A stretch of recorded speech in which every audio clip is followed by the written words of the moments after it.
What up, what up, what up, what up? Savage Writer back with another video, giving y'all peace and I'm giving y'all gifts. So this is part 2 of my series talking about how I feel about my life and my success.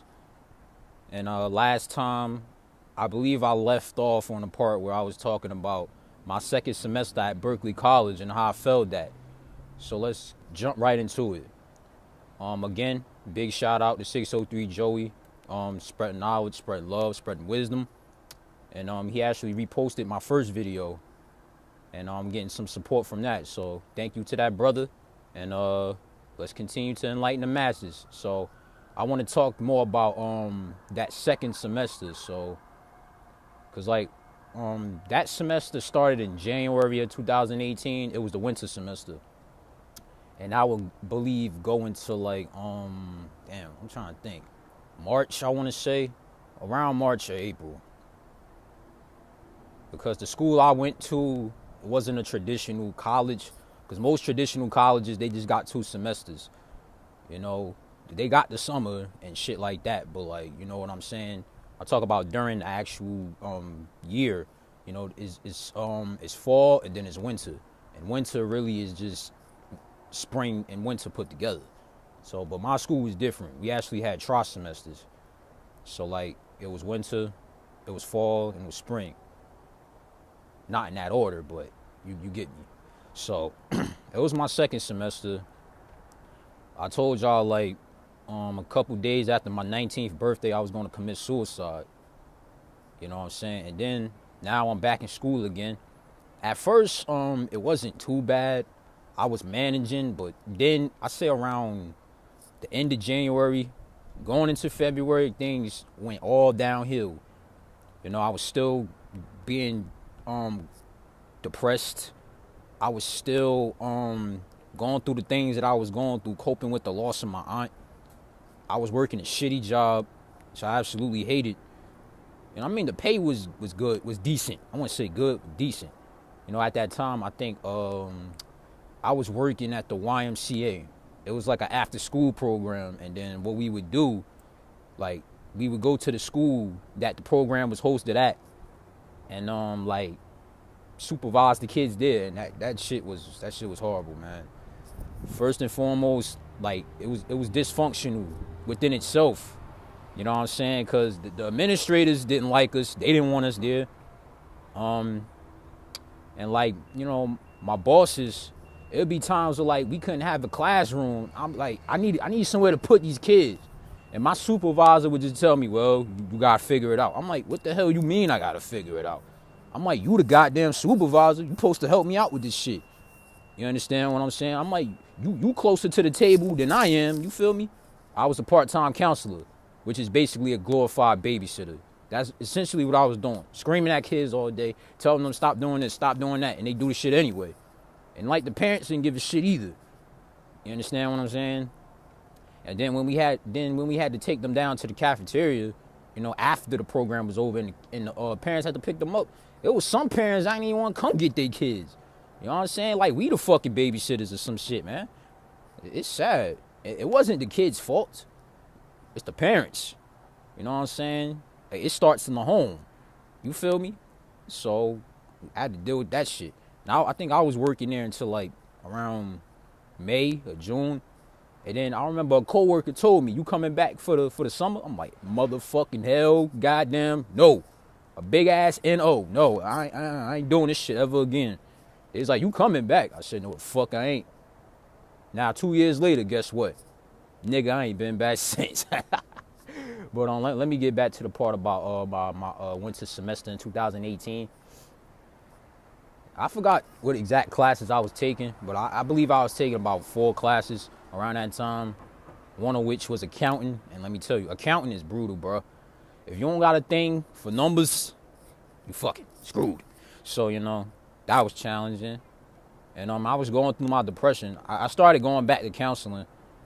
I had went to the University Hospital, which is not too far from where I live. I did their crisis intervention program. And because of that, I was required to go to the damn counsel I think 2 or 3 times a week. and like that shit would conflict with my schooling. And I feel like I should have made that much more clearer, but at that time I was going through it. I was trying to get as much help as I could. And at first it was coming along, but like really what the counselor did, she just sat there, she asked me questions. She didn't even really counsel me. She just sat there, all right, cool, wrote me medication. I don't take medications anymore. Nah, I've been off that shit. But, you know what I'm saying, they had me, I think, on Zyprexa and Zoloft, I'm not sure. Yeah, they had me on, like, a few of them medications, man. And I would take those. Those shits had horrible side effects. And normally, I don't sleep past, like, a certain time. Like, I would take those medications. Like, I'll be wake up, I'm feeling all dizzy. Like, you know what I'm saying, all lethargic. And it got to the point where, like, I was sleeping till, like, 5 o'clock in the afternoon. I'm like, this ain't normal. I'm getting off this bullshit. So, I stopped going to the program because it wasn't helping me. I stopped taking the meds. And because of that, you know what I'm saying, my grades dropped because I wasn't really in school as much as I should have been. I wasn't doing my work. And I just felt like I ain't want to fucking do it no more. But, you know what I'm saying? And then right around February of that year, I remember I was doing something for the city. I went to a screening at the city movie theater. This was when Black Panther came out. Like Michael B. Jordan, the dude who played Killmonger, he's actually a Newark native. He's from Newark. So when the movie before the movie hit the theaters, it might have been a couple days before the movie actually hit theaters. They had a special screening right here in the city. And I saw Michael B. Jordan in person. I mean, I ain't actually get to shake his hand or nothing. But I think I met one of his relatives. And I wanted them to I'm like, yo, I had my book on me. Like, I'm like, oh shit, this is a perfect opportunity for me to plug myself in. I mean, I couldn't get to Michael B. Jordan directly because he had security. But I got in touch with one of his relatives and I was like, here, you know what I'm saying? Just make sure you slide this to him. She was like, all right, cool. And then we went to go see the movie. Movie was dope. And after the movie, I left them. I got something to eat, and I left the movie theater. And I was walking to my house. And as I was walking to my house, I walked past the school. It was these group of boys outside, and they looking at me. And I'm like, what the fuck? And cause I knew they was following me. And then I circled the block to see if they still was following me. And they was following me. So I'm like, oh, all right. And then, I'm about to I'm like, all right, I'm gonna just get the fuck out of here. And as soon as cause I was about to go back to the movie theater. As soon as I was about to go back to the movie theater, one of these niggas ran up on me and hit me. And so I turned around and I started fighting with him. Me and him was tussling. And then all of a sudden, all these other niggas came in, started jumping me. They was double teaming me or whatever. And there was 5 or 6 of them. Now, I still was fighting though. I ain't run. I could have ran or whatever. I'm like, nah, fuck that. You know how I am. Not how I get down. 973 Brick City shit. You know what I'm saying? I don't stay to run. I stay to fight, nigga. I was fighting these niggas. But you know what I'm saying? They did get the better of me because I was outnumbered, but I still was fighting. And then, you know what I'm saying? They had me like this. They tried to basically pull my coat over my head so I couldn't see. And then I recuperated. They tried to put me to the ground, but I recuperated. And when I recuperated, all them niggas scattered like a bunch of bitches. I'm like, all right, motherfuckers. Y'all better remember me too. But for real, that was some pussy ass shit. You know what I'm saying? I could have easily laid all them niggas out. And I was going to do that. I was going to go back around there for revenge. These motherfuckers was so stupid, they had their goddamn school uniforms on while they did it. In front of the fucking school with his cameras. I'm like, these motherfuckers dumb as hell. You know what I'm saying? But originally, I was going to take matters into my own hands, but my mom was like, nah, call the police, all this other shit. So yeah, I called them. We filed a police report or whatever. Luckily, I wasn't injured. I think the only thing is that I think my neck was sore. I had a sore neck, but I ain't had no major injuries. I wasn't bleeding or nothing like that. And after that happened, I called my brother, and then I called my sister. My sister came and got me and took me home after that shit. And I ain't gonna lie, that shit was very traumatizing because anything could have happened that night. and all the cops was in the movie theater, like, God forbid, like, I could have been killed that night, man. Like, I ain't know what them kids could have planned. Like, and I was, going through that, I'm like, shit, yo, is this gonna be the last night I live? I mean, they ain't do shit, but you know what I'm saying? You never know. When you in the streets, you feel me? I ain't know if them kids had weapons and anything like that. You know what I'm saying? Like, I could have been seriously hurt. But for the grace of God, I wasn't. I pulled through. But really, I filed a police report because I wanted their identities. I was gonna track them down and fuck them all up one by one, ruin their lives. But ultimately, I let it go. It just wasn't worth it. So, but and then that same day that happened, it's this college that I go to now. This professor that I met, she's a very great professor. She's done a lot for me personally, and we still talk to this day. But there's more on that later. I just want to get through with my thing at Berkeley. So, yeah, man, that semester was rough. So I failed that semester, man. And then I think like about a week or two before everything was all said and done, I get a call from the campus operating officer at that time. And he called me. He said, "Khalid, how you doing?" Da-da-da-da. I'm like, I'm making it work. I'm trying to hang in there, And he said, like, I'm looking at your grades and you're failing all your classes. Like, what's going on? He's like, dude, don't you know that? I was like, I know. And he like, you ain't been in school either. I was like, yeah, I know. He's like, so what's going on? Talk to me. I'm like, look, I'm going to tell you the truth, nothing but the truth. I don't want to do this shit anymore. He was like, what do you mean? I'm like, college, man. Like, I feel like this shit ain't for me. I told him, I got all these personal problems. Like, I'm dealing with X, I'm dealing with Y, I'm dealing with Z. Like, it's very challenging. Like, I feel like I can't do it no more. I want to give it up. And he was like, we had a long conversation. He was like, come to my office. Come talk to me. I was like, all right, cool. So, I walked to his office or whatever. We sat down and we talked. And he was like, look, I can't let you drop out of this school. You understand what I'm saying? He's like, you got a lot of potential. He's like, in all my years, I never met anyone as ambitious as you. You know what I'm saying? Like, you have the potential to have a bright future, basically telling me great things. He was truthful to me, you know what I'm saying? He told me the truth. And I commend him for that. You know what I'm saying? He was like, look, man, you can't make excuses. We all go through stuff in life. So he's like, what you want to do? I was like, let's start making up a plan so I could get my academics back on track. He was like, all right, cool, let's do that. So I went to the academic advisor, we sat down, we mapped out a plan, so I could get my grades right again. Because after this semester, because I failed, my GPA was like at a 1.3, or it might have been just a 1. And I was on academic probation for like 2 or 3 semesters. You know what I'm saying? That was tough, man. And on top of that, I was taking classes that I felt, and I had to retake other classes as well. Like, no, let me rephrase that. I had to take other classes that was required for me to get my degree on top of the failed ones.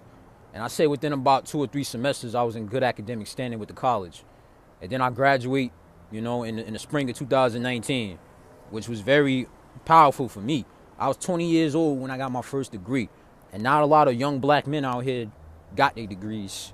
And for me, that was a tremendous achievement. Like, despite being at my lowest point, I pulled myself up out of that. And it wasn't easy getting back on track, but nevertheless, I did it. So, 2018 was a very interesting year. For the first time, I got on a flight. I went to Houston, Texas that summer for a poetry competition, which was a very fun experience. I love that. I met a lot of dope artists. Also, that was the year I published my 100th book. And at the time, it was called, this is a Portuguese title, Eu Escrevi Sempre Verso Amor, which translates to I wrote 100 books, my love. Now, the reason for that title, well, that's not the title anymore. The title now is called Endeavor 100. But that was the title previously when it first published. Because there was this girl that I was talking to, I liked for a number of years. She was Brazilian, of course. I'm not gonna say her name for obvious reasons, but I had met her in high school when I was a freshman, actually. Here's the story of how like I started liking her and shit, right? So one day I was sitting in class with my friends, or what used to be my friends rather. We was just doing shit that freshmen do. We was chilling, we was playing around, we was joking, and then he told me like, "Yo, Ka, I got a girl for you." I said, "What? What you mean you got a girl for me?" He's like, "Let me show you." So like he pulled out his phone, he get on Instagram, and he showed me the girl that he was talking about. I'm like, "Ooh, who this?" I'm like, "Put me on, bro." He was like, "All right, bet, I got you." So he did that, and I think right around sophomore year, I tried to get her. I slid in the DM. That didn't work, unfortunately. But junior year, I didn't make an attempt. But I would see her around a lot. And whenever I would see her, I don't know, it was just something about that girl, man, that always got me. Yeah, she was cute, but like it was something spiritual. Like I felt something from a spiritual perspective. I'm like, yo, who the fuck is this person, man? Like, why am I getting this? I got such a strange feeling around that person. And I felt some kind of way. I'm like, and yeah, I developed a crush on her. I liked her for like 3 years, 4 years, up until that point. And then it was senior year. And I remember saying to myself, like, fuck. Like, I need to tell this girl how I feel. I'm like, if I don't ever tell her how I feel now, then she'll never know. So, like, you know what I'm saying? It was just one day. I was sitting around. I was working on some books. I was planning out my next strategy. And so I laid out a series of things. And then in that session that I was planning shit out, I'm like, why don't I write a book to her and tell her how I feel? So I went and did that. And I did that like in about a day. It wasn't a big book, it wasn't like a big ass novel, you know what I'm saying? I said about 27 pages. And I wrote it in a letter-esque format. So, you know what I'm saying? I did that. Finished that shit within a day. I cleaned it up. And then, I prepared it for release in November that year, which was 2016. And this one I was still popping off in my school. And so, like, I finished the book. And I showed my homeboy. He was like, yo, you in there, my nigga. I'm like, yeah, cool. And then, like, so I do that shit because I had to send it to her. I'm like, all right, I got the book. What's the point in having the book published if she never read it? You feel me? So, like, I remember that day I sent the book. And I was talking to my other homeboy. And I'm telling, because he was spiritually in tune. At the time, I wasn't. And so I'll go to him for advice. I'm like, yo, what time should I do this? What time should I do that? He told me, he showed me all the right steps. So I remember I went to McDonald's at the school, like, because it was like a pet rally that day. Like, soon, the minute the bell fucking rang, I ran right out the fucking auditorium. I rushed right to McDonald's because my boy told me, like, go to McDonald's and do it from there. I'm like, all right, bet. So, like, I go to McDonald's. I order me 2 McChickens and a small fry. And the girl that I'm talking about, I hit her up on Instagram. I said, hey, how you doing? Da-da-da, da-da-da. We start talking. And then, like, I let it simmer. And then I'm like, all right, so I wrote this book. I would like for you to check it out and give me your thoughts. And she was like, yeah, sure, I'll read it. And then so I think, like, maybe a week went by. And then I hit her back up. I'm like, so what you think? And then she sent me this heartfelt message about how she loved it. She cried, all this other stuff. I'm like, oh, cool. I'm like, hey, you know what I'm saying? And then that really was the day that I found out, I knew I was doing this for a purpose. I was doing this for a reason. Like, that was the day I found that out, man. And that really touched me.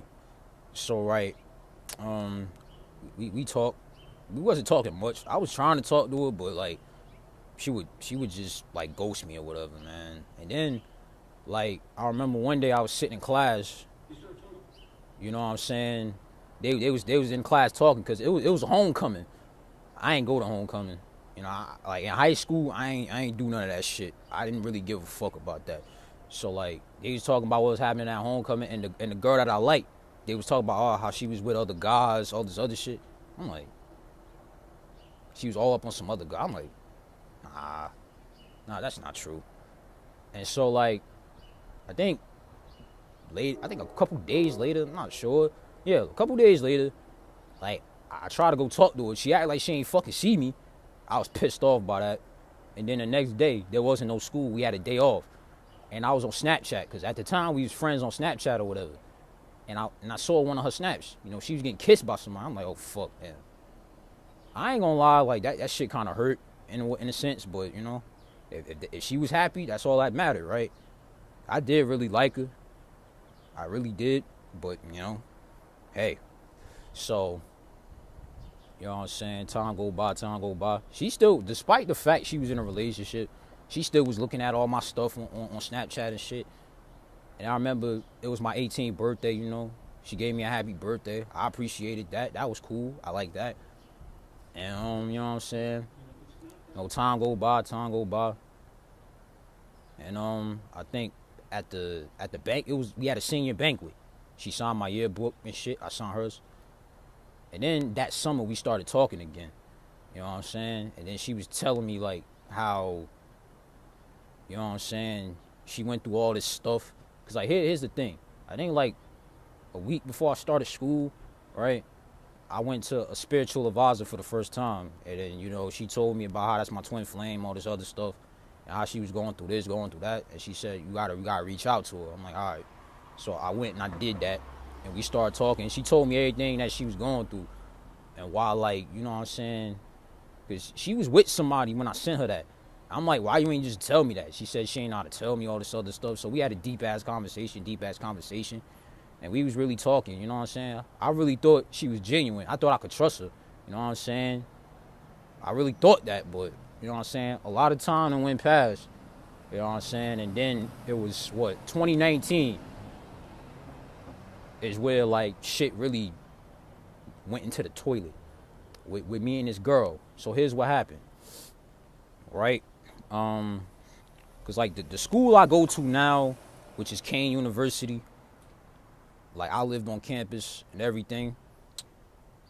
I mean, I ain't there right now because of the pandemic, but I was staying on campus or whatever. And she knew I was coming to Kane. Like, we was talking all throughout 2019. You know what I'm saying? She knew I was going to be there. She couldn't wait to see me, whatever. And so, like, I say the third day of school, because, like, it was going to be I think, a back-to-school party or some shit like that. And then I went to one of the theaters on the campus to buy my ticket, because I wanted to go, you know what I'm saying?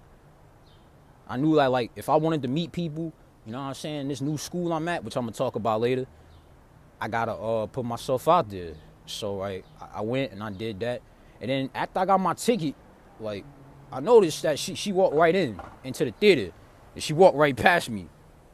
Well, she ain't see me, but, like, she walked right past me. She went to the bathroom. I'm like, oh. So, like, you know, I walk. I'm waiting. I'm a little patient guy. So she come out the bathroom. You know, I tap her. She look at me. You know, we talk. It's all smiles and giggles, you know what I'm saying? And then she was like, I'll see you later. I'm like, all right, cool. So, you know, that day was going good. And then later on, I get back into the dorm. I check my DMs. And I look at, it's this message from somebody. It's this dude, like, I'm like, who the fuck is this? And basically what he was saying, he was like, I'll be straight. Look, man, listen. But if I ever go near her, talk to her, all this other shit, bad things are gonna happen. I'm not her friend, her class friend. I need to stop talking to her. And then he started talking shit about my career and all this other stuff. I'm like, hold the fucking up. Wait, whoa. And then I looked at the time that the message was sent.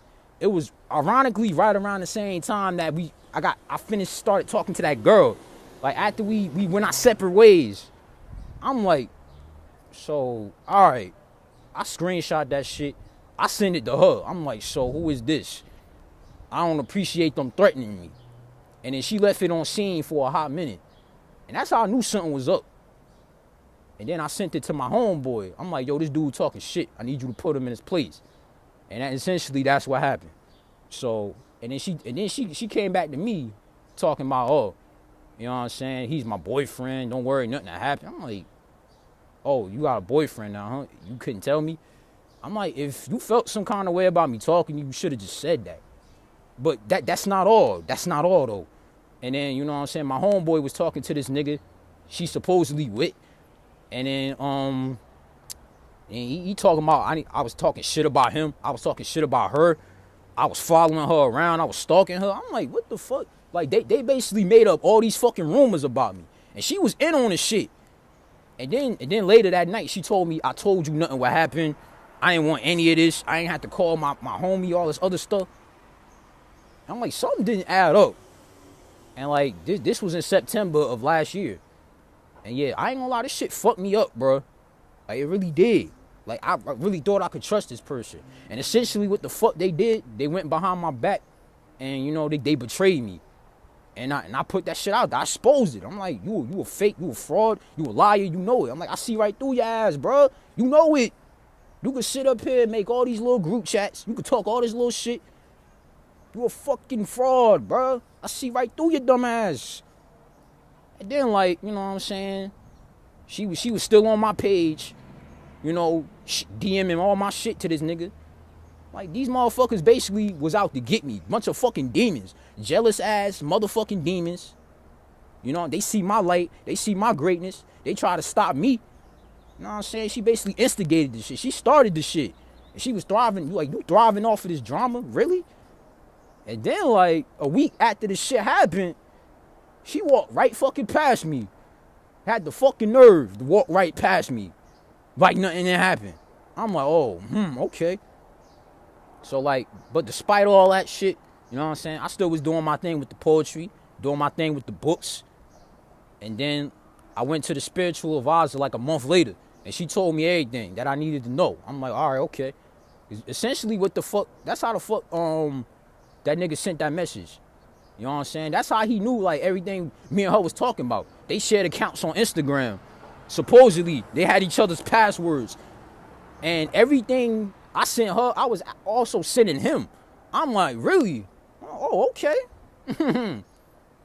I ain't confront her with that, but really what I said, I put it in a story. I said, when you find out everything you need to know about certain individuals in a certain situation, I just want to let you know that you played yourself. Congratulations.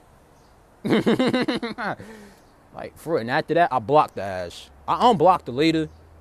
That was only so she could unfollow me. Like, you ain't want me talking to you, all this other stuff. But you sitting here, you on my page, you sharing all my shit to people. You sitting up here making rumors and lies about me, trying to slander my name because you fucking jealous of me. Because I saw right through your bullshit and you ain't fucking like that with your dumb ass.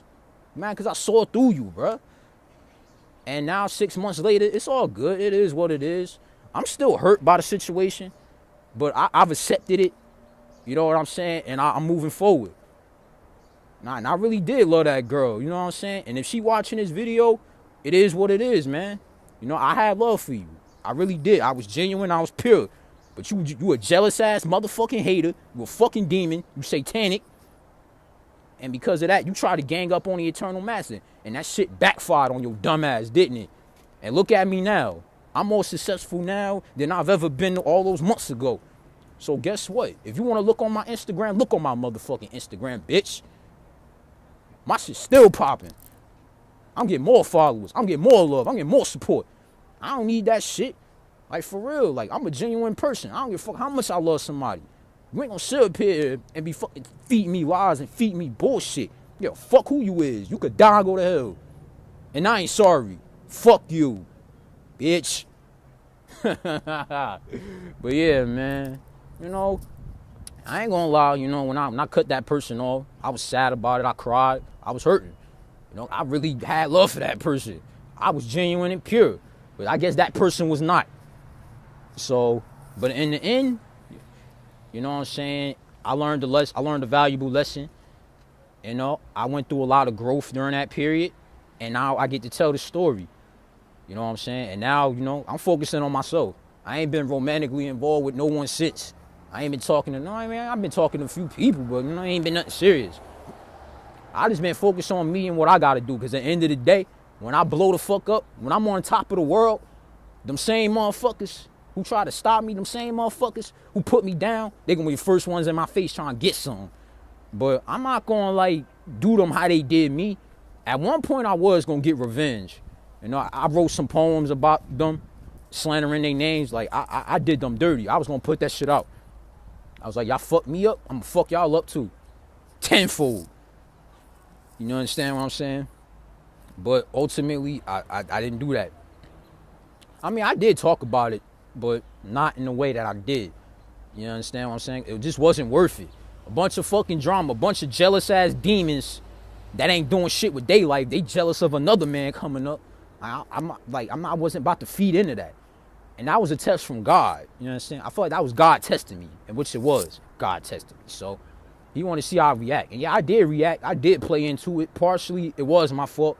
I could have just ignored it, but, you know, I fueled the fire myself. I admit that. You know, I did play a part in this situation, but I learned a valuable lesson from it. So it is what it is, man. And if that person ever did, you know, try to talk to me again or whatever, I wouldn't turn them away. But again, I tell them, like, look, what you did wasn't cool. Shit just wouldn't be the same. You understand what I'm saying? It wasn't. It wouldn't. You know, I'm more wiser now. I'm more smarter. You know, that game you played on me, we won't play that same game again. I'll tell you that. So you better get it right, motherfucker. Bitch, I'm Savage Rider. Fuck you. Trying to stop me? What? Get the fuck out of here, man. I think this is. Guess what? I'm still being successful. Y'all want me doing my thing? Y'all want me to stop writing my books? Y'all want me to stop telling my poetry? Fuck you, no. But y'all gonna be the first ones talking about, oh, how great I was. Or how much y'all loved me. Fuck y'all. Hating ass demons. Oh, bitch, you got me fucked up. So, all right, what I'm going to talk about next? I'm looking at my topic list here. So, you know, all right. But yeah, all right. So, I know I was talking about my 100th book, right? As of right now, I got 150, I want to say... Yeah, I think 157 books published. Yeah, I want to say 157. I know that's a lot to take in. You may not believe me, but it's true. I do this writing shit for real. Like, I ain't just sitting at a desk just fucking around all day. I does this shit for real, bro. I'm not your average author who sits there and drink coffee and liquor all fucking day. Nah, man, I does this shit, bro. You understand? And a lot of people wonder, like, how did I do it? How did I do it? Well, I mean, I put my mind to it. I knew this was something that I wanted to accomplish. And so, you know, I laid out all the plans that I needed to do that. You understand what I'm saying? I knew that I had the capabilities. And, you know, I just stayed true. Sorry, I'm looking at that squirrel over there. But, you know what I'm saying? Like, I had the capability. I knew I could do it. I had it in me. So I sat down and I applied myself, you know, and plus everything I went through with certain situations in life, you know, me losing my dad, me being, you know, outcasted from society, my family, my friends, all that shit, you know, everything I ever went through in life, I put all that into the pen. I put all that in the writing. Now, I could have just sat at home, made excuses. Oh, man, my life ain't going the way that I wanted to. So I'm not going to do shit. I'm just going to sit on the couch and I ain't going to watch football. No, motherfucker. I ain't watched no motherfucking football, nigga. I ain't watched the television in years. You feel me? So, yeah, man. Like, I put all that into my writing, all that into my craft. And in the end, it worked for me. So that girl I talked about and her little boyfriend or whatever, y'all thought what y'all did stopped me? Y'all thought that was gonna put me in the ground? That was gonna be the final nail in the coffin, the death sentence, nigga? No. If anything, y'all made me greater. You know what I'm saying? Y'all made me better. That's how I know, like, I'm on the right path. When people get in your way and they try to stop you, that's how you know you on the right path, bro. You doing something good. Niggas hating that shit. And if y'all get out y'all fucking feelings, you could get like me. You know what I'm saying? We could grow together. It ain't my fault. I had a chance to grow with people, and they ain't want to grow with me. So fuck it. I outgrew them motherfuckers. You with me or you ain't? Bitch, ain't no in between. I don't do that shit. You understand what I'm saying? You either on a boat or you getting thrown off that motherfucker. And I just had to throw some people off the motherfucking boat. I had to get rid of the extra weight. So back to me with over 100 books. Really? It's hard to explain, but I just did it, man. Like, I used everything that I went through as fuel, as motivation to push myself even further. I took lemons, made them motherfuckers in a lemonade, and then I got some more lemons. I cut them in half. I squeezed them in people's eyes. You know what I'm saying? And that's one thing success is teaching me, man. That not everybody is going to be happy that I made it. And I know that's what I've noticed, you know, since I've been on this journey. I've gotten more support from people that I didn't know than people that do know me, or I have known for years. Like, for example, 603 Joe. I know I talk about him a lot, but you know what I'm saying? You know, he a really cool dude. You know, he very supportive. And there's other people that are supportive of me as well. And I never met the man in person. I never met any of these people. But you know what I'm saying? They giving me love. They giving me support more than the motherfuckers that I know. You know, that I've known for years. I've grown up with. They act like they so fucking jealous of me because they ain't doing shit with their life. You know, they see me coming up in the world. They like, fuck, yo, how is he doing it? How is he getting the opportunities and I ain't? Like, me and this nigga, we came out the same motherfucking goddamn well. Like, how he do it? Like, that shit breeds envy. Cause they can't get on the level that I'm on for whatever reason. Now I'm not saying like, oh, I'm better than these people or whatever. I'm not. I'm just as human as anyone else. Take away the achievements, take away the talent. I'm just a regular human being like you. But I realized my potential. I saw that I was more than what I was told. I realized I could have more than what I've been given. And so because of that, motherfuckers got jealous of it. Motherfuckers hated that shit. And a lot of my friends stopped talking to me. A lot of people unfollow me. A lot of people cut me off. Vice versa. You know what I'm saying? Like, naturally, people just stopped fucking with me. Because they so used to the old Khalid. The Khalid I used to be before the books, before the writing, you know what I'm saying? Before the YouTube, all that. The Khalid I used to be. You know, when I was depressed as hell. When I was walking around with a hood on my head. You know, when I was having problems in classroom. They remember that Khalid. They can't accept the new Khalid. They don't got access to the new Khalid. So they stuck with the old Khalid. And so because of that, they can't respect who I am. Because they still stuck where the fuck they at. And they never gonna get out of that. You know, I get on Facebook, I get on Instagram, I look at my former classmates. They out here, they on the same bullshit they was on fucking when we was all in school together, god damn it. Like, ever since I got out of high school, I just kept climbing level after level after level after level. And motherfuckers seen me come up. You can't hate it. But hey, that's just a test from God. That's God testing me. I know that. You know, and even when I become at the level I want to be at, I'm going to have even more hate. You think it's bad now? Wait till I actually become famous. It's going to be even more hate. But I'm going to deal with that the only way I know how. Just ignore it. Use that as fuel. Use that as motivation. Focus on the love aspect. Because for every person that don't support me, there's another person that will. And I'm going to find that support. That's what these motherfuckers thinking, bro. Motherfuckers from my past. You know what I'm saying? They're like, oh, well, we ain't going to support him. He going to give up. You know what I'm saying? Motherfucker, no.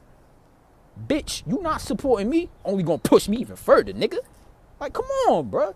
Like, y'all blessing me. And y'all don't even know that y'all blessing me. Like, come the fuck on. Like, nigga. So, yeah, man, that's how success is going to be, man. A lot of people not going to be happy that you successful. Like, motherfuckers would rather see me dead than to see me prosper. And that's why a lot of my classmates, they don't like my shit. But they watching, though. Everybody on my page, I know they watch me. I know they talk about me. I'm like, yo, man, Khalid's still going. You know, they not proud of me. They just surprised I keep making shit happen. Like, despite everything I'm going through. And they see that I went through shit. I went through hell, man. And I pulled myself out of it every single time. Every time I got knocked out, I got back up. And I swung harder and faster. And I got my motherfucking championship, nigga. So what? You can't stop the anointed. You can't stop Savage. You can't stop the chosen. I'm chosen by God. You may not like me. You may not choose me, but God chose me, motherfucker. And all I need is God. I don't need y'all stupid motherfuckers, because when I blow, y'all gonna be in my face anyway. Y'all gonna idolize me anyway. So fuck y'all, nigga. All right, so what else is next? I'm looking at my topic list here. So, oh yeah. Why did I come up with the name Savage Writer? I feel like I came up with that name because my relenting drive, a savage is somebody who's relentless in everything that they do. That's the dictionary definition. Somebody who's uncivilized, whatever have you, that don't give no fucks, that don't hold back. You know what I'm saying? And because of the rate that I write at as well, because of the definition of a savage itself, that's why I call myself that. And also the rate of which I write. You know what I'm saying? If I wrote 100-something books at 21, what the fuck, man? Of course I'm gonna call myself a savage. Cause I did that shit. I write like a motherfucking savage, nigga. You understand what I'm saying? Like, and I pieced all that together, and you know what I'm saying? That became my identity. And now, that's what people calling me now. Like, a lot of people don't even call me by my first name. They call me Savage. You know what I'm saying? They call me by my stage name. It was actually my pen name, but then it became my stage name. And I got other names too, but that's not for this video. But yeah, that's why I call myself Savage Writer, because of my drive, my dedication to my craft. And despite everything I ever went through, I always shattered records. I always outworked everybody. Yeah, I know these motherfuckers from my past, you know what I'm saying? They don't want to fuck with me. They act like they don't see me. They ignoring me. But guess what? I'm still doing my motherfucking thing. And they know that. Like, this shit ain't gonna stop, bro. My money not gonna stop, bro. You know what I'm saying? Hate on me. Talk shit about me. Make up lies and rumors about me. I don't care. If y'all motherfuckers don't like me, why the fuck y'all still watch me, though? That's the thing I don't understand. You know, certain people out there that don't like me, but yet they still on everything I do. You know, if it's somebody I don't like, I'm just not gonna fuck with them, man. You feel? So yeah, that's why I call myself that. Because of my drive, because of my force. Simple. You know? So, all right, I want to talk about how I got into Kean University and the story behind that. So I know I was talking about earlier the professor that I met, I found out about, that helped me track down my scholarship. So let's take it back to 2000. Because my dad, he went to Kean University. And he was a junior when he passed away. And when he passed away, the faculty at the school, you know, they was at the funeral, and they presented me with a scholarship, a full ride. You know, so when I got older, I would be able to go there. And so, like, you know, I don't know what the actual certificate was, because I was a baby at the time, so I had no control over that. I think one of my relatives had it, but they lost it. You know what I'm saying? But hey. So, like, you know, some years go by, right? And I was at Berkeley. So originally my plan was to do 2 years. And I was going to go to Kean anyway. Because I did think about going. I'm like, I might go to Kean. You know what I'm saying? I said that in my head. I might go to Kean. That's why I just did the 2 years at Berkeley. You understand what I'm saying? And plus it would have costed less money. And like, yeah. So I got the 2 years. And then, you know what I'm saying? It was this book that I was reading. It was called The Death Class by Erika Hayasaki. It's Japanese, I think. And then it basically was about, like, it's this class at Kean called Death in Perspective. You know, it's a class about death, but coincidentally, it's not about death. You know, they don't teach you about dying.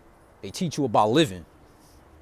So, you know, and then the professor who was teaching that class, her name was Dr. Norma Bowe. And I was reading through it, because, like, here's how I got my hands on the book. This was the universe, man. This was God. So, like, because my thing at my school, at Berkeley, they had something called an online book club. So, like, if you signed up, you know what I'm saying, you could get a free book. They'll mail it to you, and then you got to read it.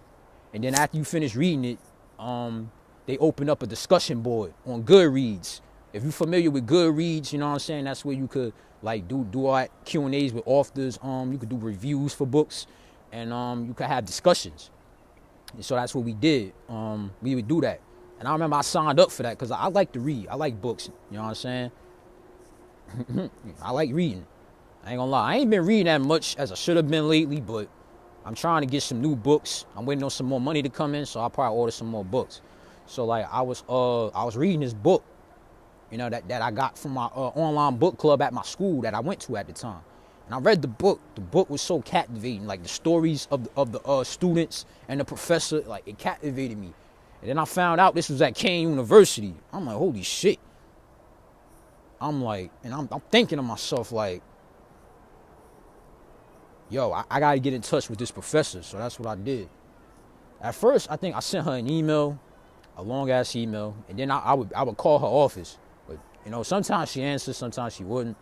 Now I remember she answered this one day. She answered me, and we started talking. And then she's like, "Yeah, I got your email. I just was about to respond to you." And she was like, "How about you come to my office?" I'm like, "All right, cool." So like, cause she got something called Be the Change, which is a nonprofit organization that does a lot of community work. You know, they help the homeless and stuff. I've done work with them.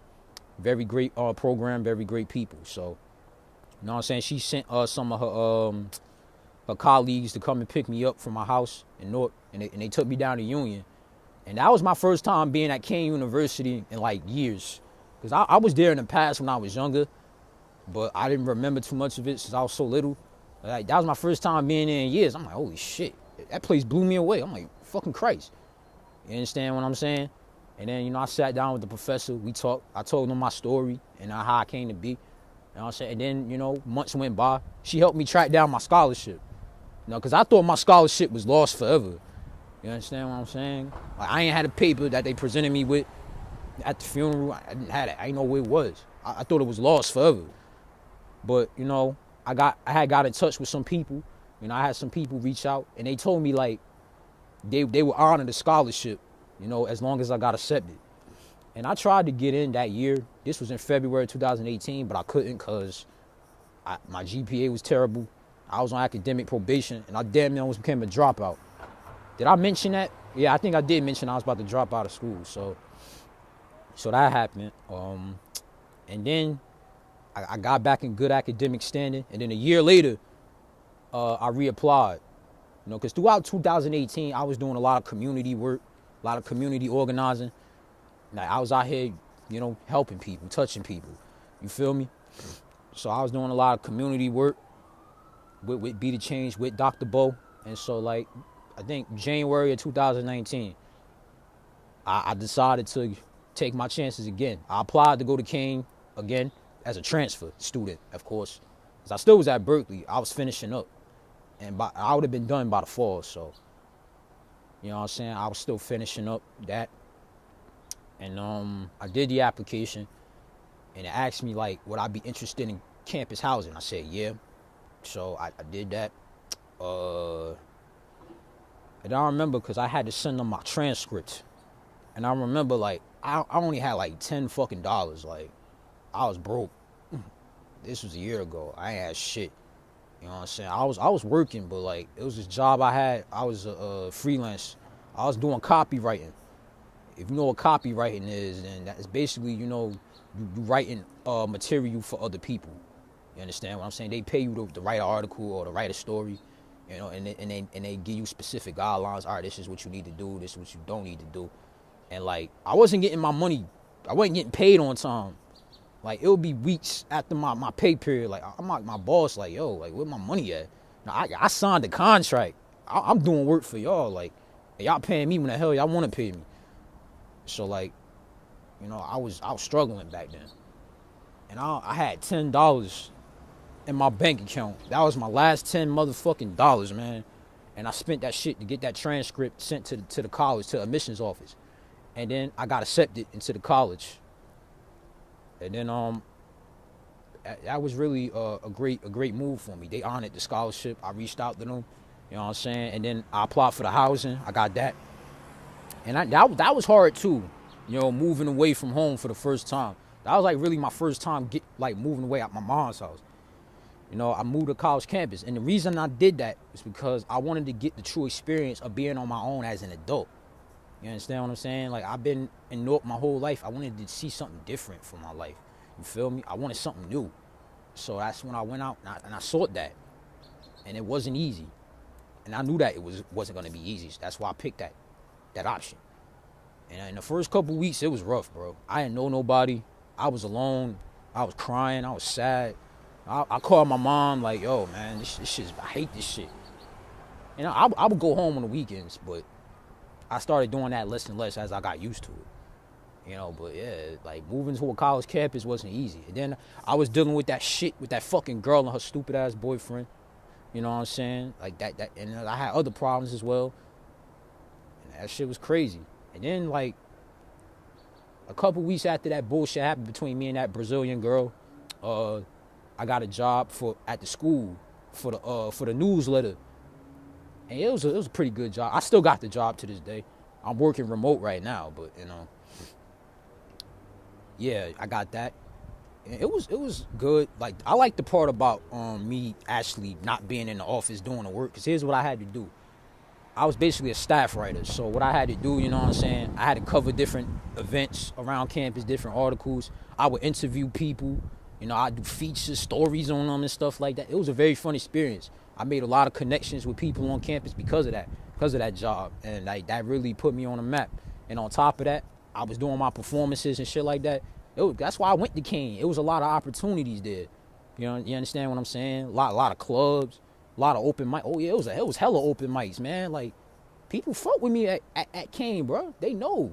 They're like, yo, that's Savage Riders. Like, y'all hear this nigga spit? He dope. You know what I'm saying? And then I can't wait till this coronavirus shit over so I could go back and keep doing my thing that I was doing prior to all this shit happening. You know? Like, yeah, man, it was a very fun experience. And that professor I was talking about, she now my teacher for community mental health. And I'm also going to have her next semester for her deaf and perspective class. And that's crazy. Like, when you take the class, it's not about death. They don't teach you about death. Really, it's about how to live. They teach you how to live, not the other way around, you understand? And we all going to die at some point, but really, death is part of life. Death is just a transition to a higher state of being. You know, life don't end when you die. It just begins from that point on. You feel me? So, all right, 52 minutes. I'm going to wrap this up. I might do a part 3. I got to figure out what I want to talk about. But I know this was a mouthful. I thank y'all for staying tuned with me.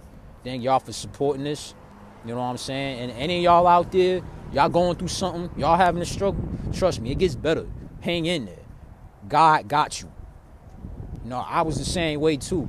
You know, it was days I thought I was going to never make it to where I'm at. But with the grace of God, you know, I got here. So, y'all stay safe. Keep y'all heads up. Take care of each other. And, well, that being said, I'm going to see y'all later. Savage Rider, out.